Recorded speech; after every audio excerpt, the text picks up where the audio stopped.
Chapter 25. When Max stepped out of Rossini's office, and after he had laid down the rules of their association, Alex was waking up. She glanced around the room, now familiar with her surroundings. Her eyes caught sight of Ross standing and resting his arm on the bedpost of her bed. Her first thoughts were, "Why are you in my room?" She didn't want to say what she was thinking, but she couldn't avoid it. "What are you doing in here?" Sitting up and pushing the pillow behind her, she felt the urge to pull up the covers. She sat up dressed in a beige silk gown. She waited for an answer as Ross looked at her. His face unreadable. And he made her feel uncomfortable. Dirty. Unlike being with Max. She should have felt that about Max, but she didn't.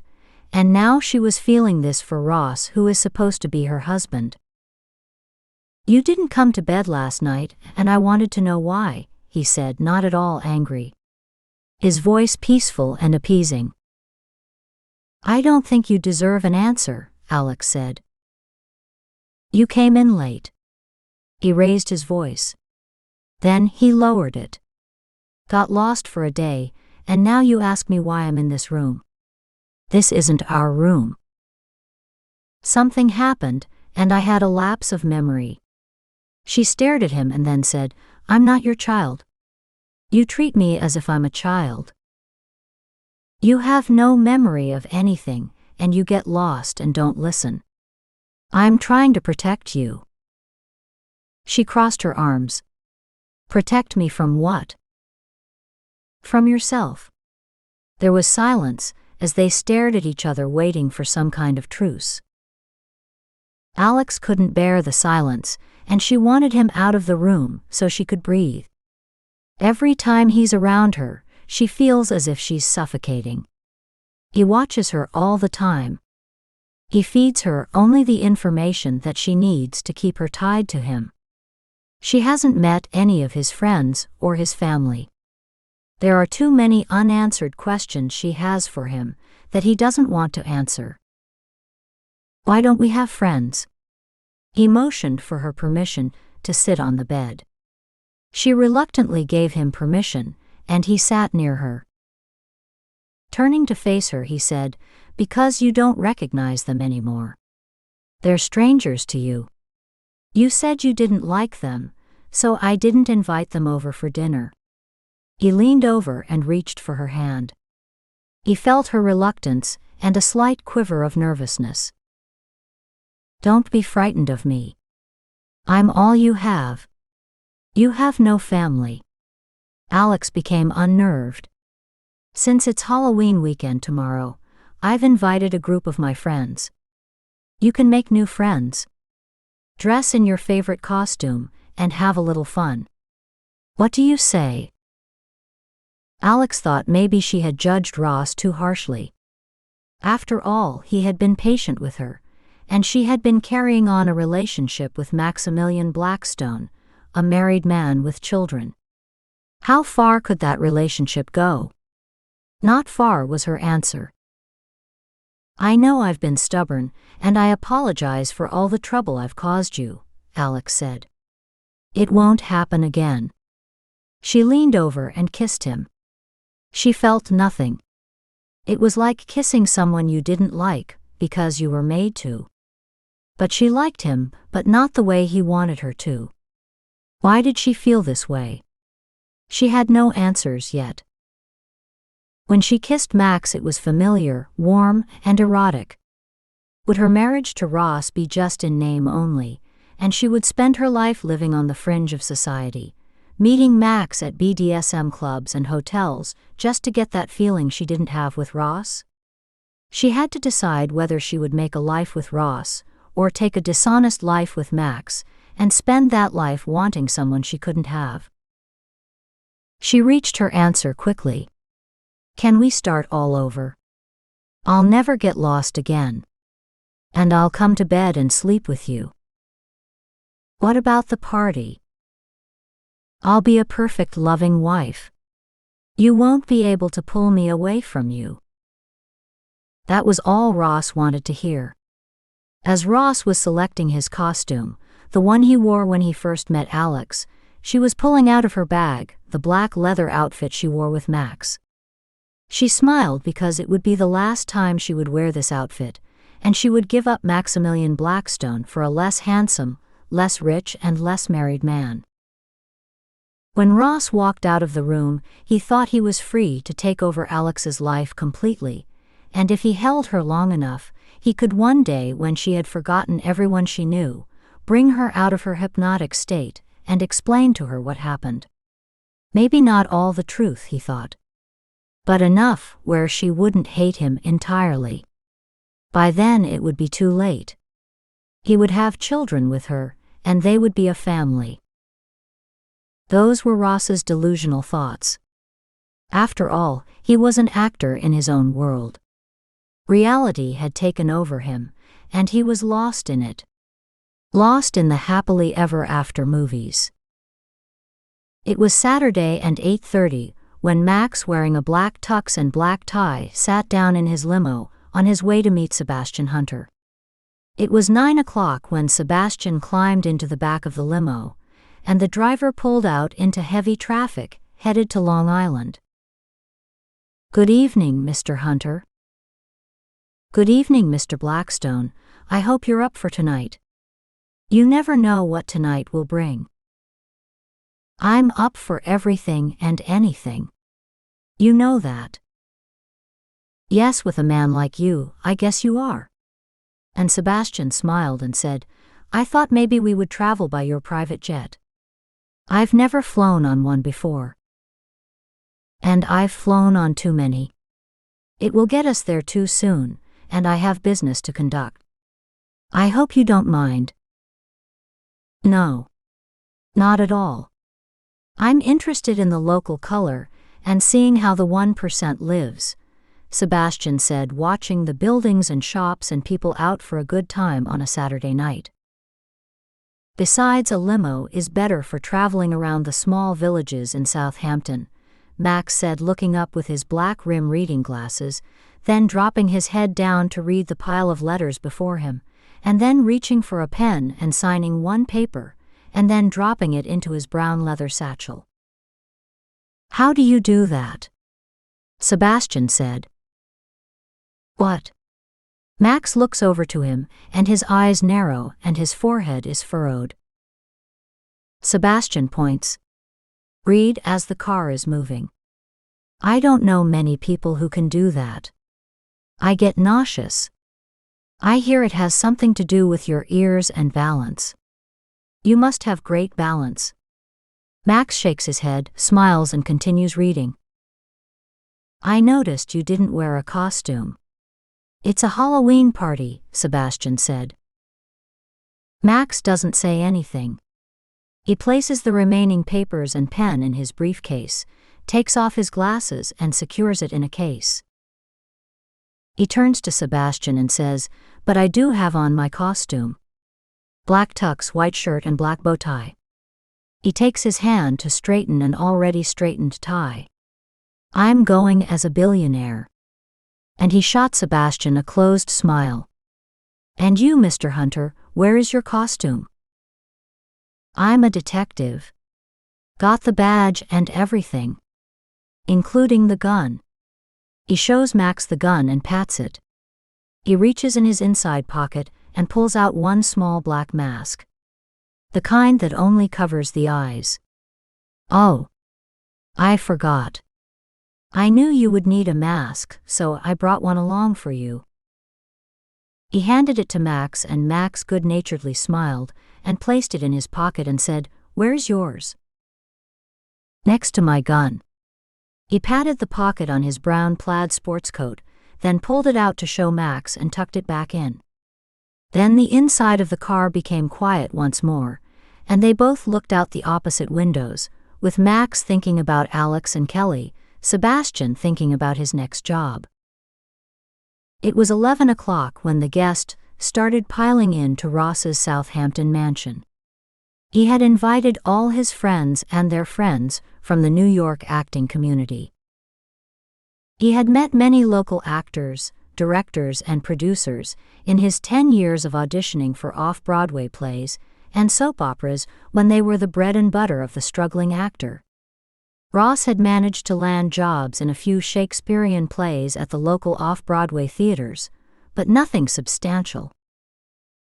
He had asked Alex to stand near the door with him to greet his friends.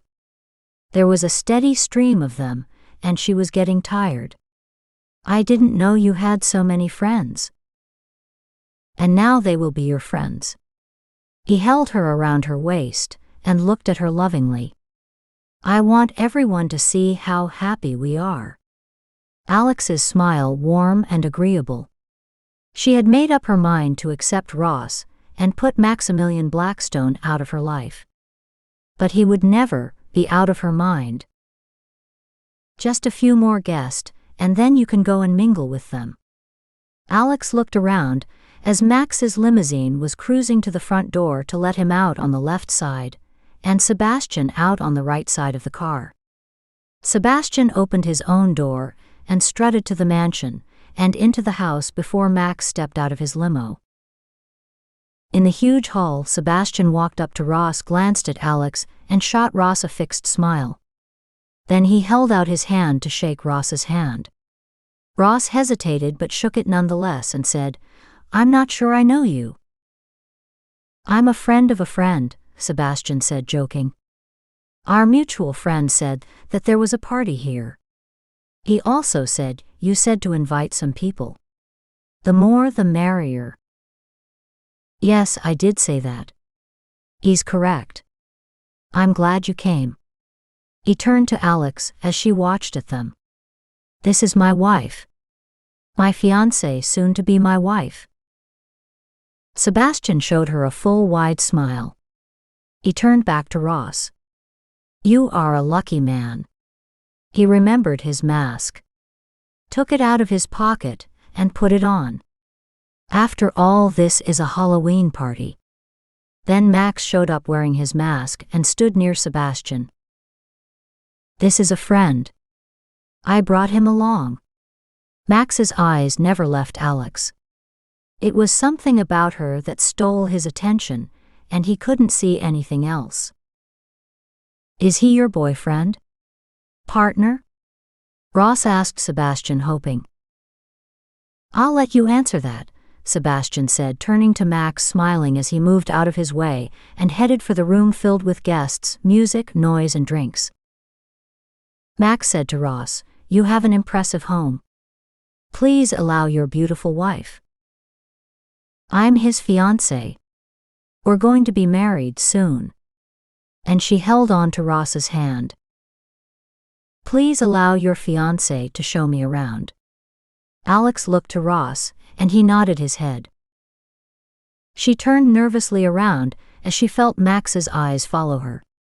She strolled to the large room where a string orchestra and piano player was entertaining in one room and a DJ in the next. She turned and looked into his eyes and said, "What would you like to see first?" her voice soft and low as if she is a mechanical doll that had been programmed. "The terrace seems nice since everywhere is crowded." Alex looked back at Ross. He was busy talking to Sabastian. She walked away from Max. She felt his eyes watching her. They made it through the crowd, enjoying the easy piano music, and he reached and opened the double doors to the terrace which appeared to surround the house. It was a cool night near the water, and when the breeze hit her, she shuddered. Max came close behind her and held her in his arms. "I know who you are," he whispered into her ear. "Maximilian, what are you doing here? Don't pretend you didn't know me when I walked into the house. I could never forget you." He held her close. "I didn't know you had beautiful auburn hair. I guess I wouldn't know that with that wig you wore." He raked his fingers through it and took a sliver of it and brought it to his nose. He closed his eyes and smelled the scent of her washed hair. He leaned, pushed her hair to the side, and smelled the nape of her neck. "You can't come here and do that, Max. You have a wife and children," she whispered. I know. But your fiancé knows something about her disappearance. That can't be. Ross knows nothing about that kind of thing. He's the finest man I ever met next to you. I'm not what you think. And he's not what you think. He's a nice guy. No one's that nice. I want you to come with me. I want to take care of you. And what about your wife and children? Let me worry about that. Does it look like I need you to take care of me? You don't love him. You love me. I can feel it. Don't ask me how I know, damn it. I want you, and that's all there is to it. You don't know what I look like. I could be hideous under this mask. It would make no difference. I go with how you make me feel. I don't care what you look like. If you want to wear that mask every time we're together, I don't care. I have to have you. You're not used to anyone telling you no. Are you? What will happen when your wife returns and I have no one? I'm too young to wait for you when you have time for me. Alex broke away from him and took off down the beach, and Max ran after her. When Max caught up with Alex, Ross was showing Sabastian his mansion. He took him to the game room, sports room with large flat screens and pool tables. You could stay here all night gaming and watching every sports game imaginable. Ross walked to the bar and asked, "What are you drinking, Sabastian?" "Whatever you drink." "None of that wine shit." "I need a real drink," Ross said, and reached for a bottle of his imported scotch and poured him a drink without ice. He poured himself one and then filled Sebastian's glass.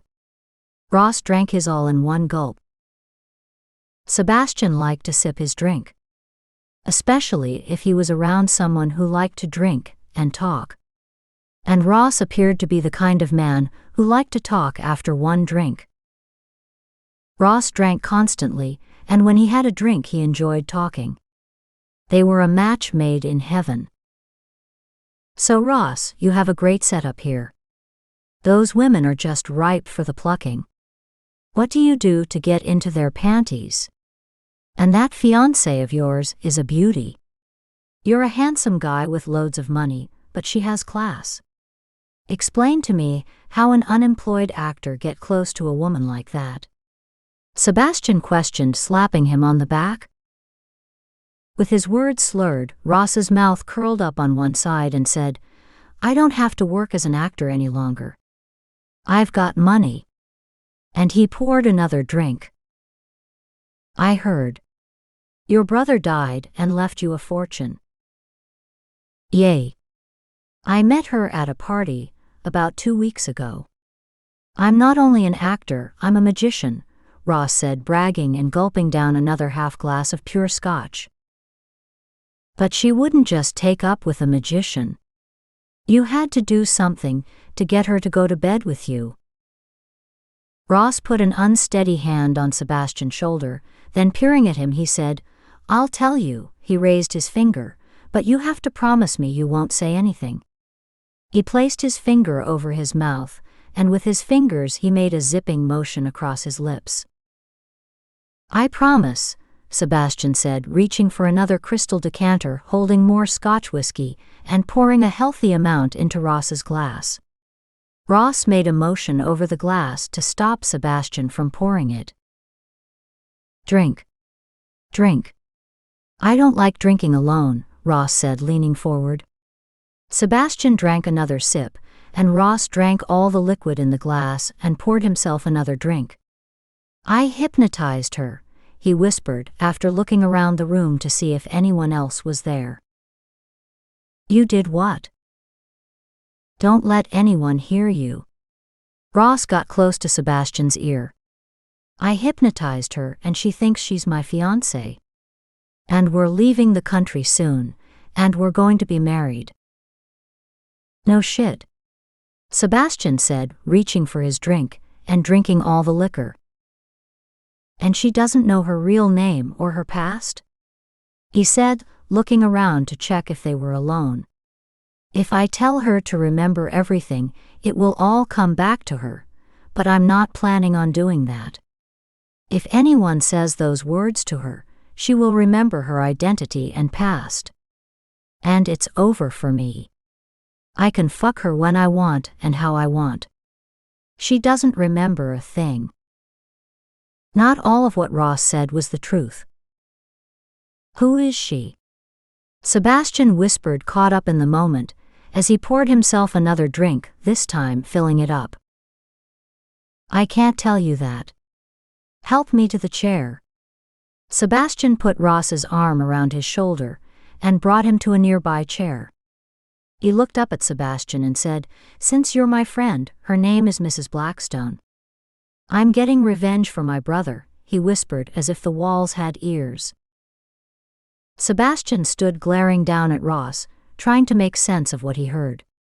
He stood there until Ross's head fell forward, and he heard him snore. He knew now who the woman was, and he had to find her and find Max. Searching through crowds of people in groups, Max wasn't anywhere to be found. He looked over at the bar, and walked up and asked the bartender. Before he could answer, a woman said, "If you're talking about a tall, good-looking man dressed in a black tux, he's with Ross's girl on the beach. I wonder if Ross knows that she's with him now," she said, waiting in line for a drink, and she pointed to the double doors leading to the terrace. "Over there." Opening the doors, the cold air hit him, and before he turned to go back inside, he spotted Max with the woman. He could tell by the way she walked away from him, and he walked up to her and held her in his arms, that there must have been an argument. Then she broke free again and went running down the beach with Max after her. When Sabastian stepped on the patio and down the brick stairs to reach Max on the beach, Max had caught up with Alex. He said, "Turn to me and take off that silly mask. I want to see your face." The full moon was over, and it was the new moon when he looked up. Dark and no light. "What good is it going to do? You can't see my face anyway." "But I can feel it, and then I'll know." "Know what?" "That you're Maximillian Blackstone's wife," Sabastian said, standing behind them as they faced the ocean. "What are you talking about?" Max said. "She's your wife," Sabastian said. "She's my mistress," Max said. "Not any longer," Alex said, pulling her wrist from his hand. "She's your mistress and your wife," Sabastian said, looking at both of them. It took time for it to sink in with Max. But Alex was still not convinced. "I'm going back to the house, and whatever we had together, Max, it's over."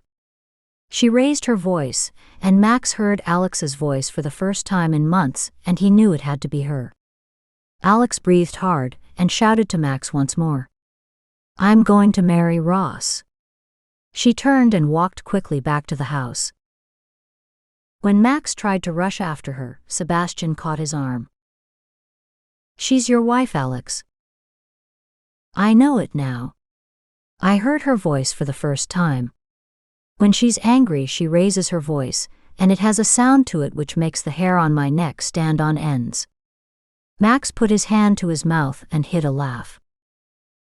Ross confirmed it. He put her in a hypnotic state.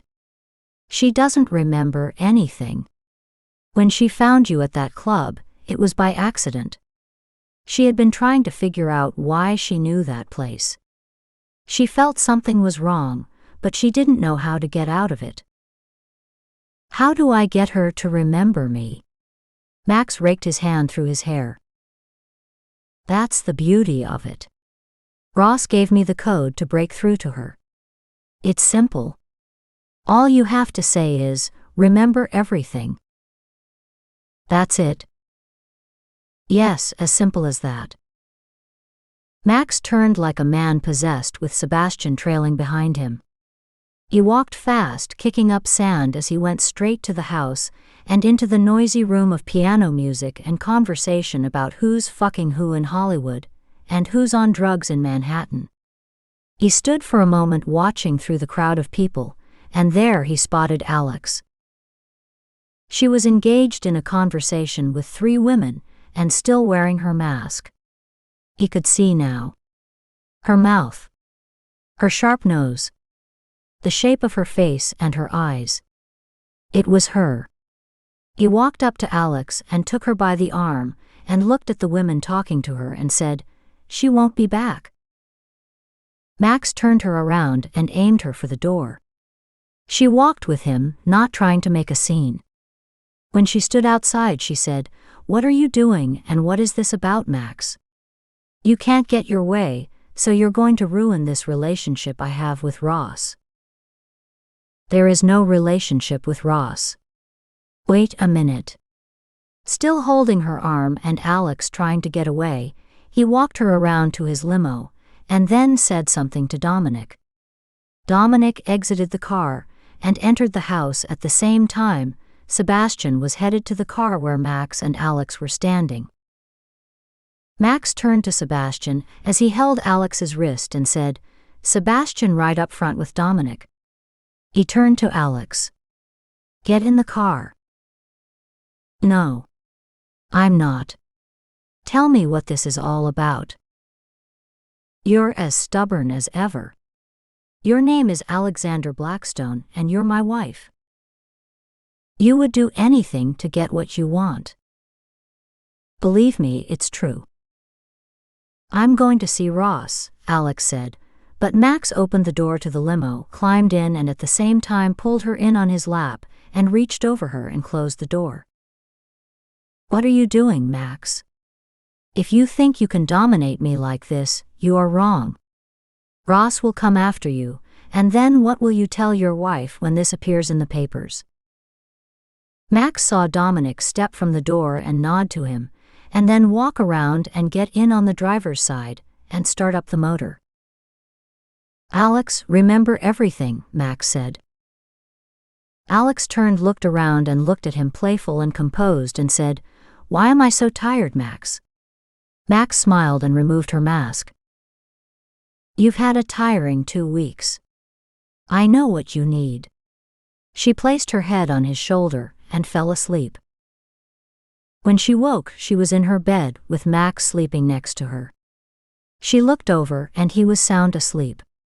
She stepped on the floor and reached for a gown and walked to the kitchen to get herself a cup of coffee. Then she remembered that the servants were paid off and the building was sold and the children were waiting for her and Max in Montana. Opening the cabinets, she found a coffee pod and slipped it in the coffee maker and made herself 1 cup of coffee. She would have to drink it black or get dressed and go to the deli and get breakfast. She would order breakfast and bring it back to have it there when Max woke up. She could call down and order breakfast, but she needed the walk. But now she wanted 1 sip of black coffee as she read the Sunday paper. It looked as if she lost a lot of time because she didn't remember anything that had to do with the 2 weeks. She would let Max fill her in on that. She trotted to the door, opened it, and there lay her paper. She picked it up and read the headlines: "Halloween party turned tragic." When the servants discovered Ross Montgomery the next day as they prepared to clean the house, he was already dead. He was slumped in a chair in the billiard room. The coroner said he died of alcohol poisoning. He consumed too much alcohol in a short span of time. More on page 6. What the hell? How is that news? Someone couldn't control their drinking. She threw the paper across the room, and it landed at Max's feet. "There you are, baby. I had something special planned for you today." "Now that's something to write about," Alex said, opening her robe and showing Max her nude body. He smiled and walked up to her, put his arms around her. She could feel his hard penis through his pajama pants. She placed her hand on it and held it. Her tongue swirled around it as she watched up at him and said, "When did you put those on?" "I wanted you to take them off." She fell to her knees, pulling down his pants, he holding her hair as she eased his firm hot length into her mouth.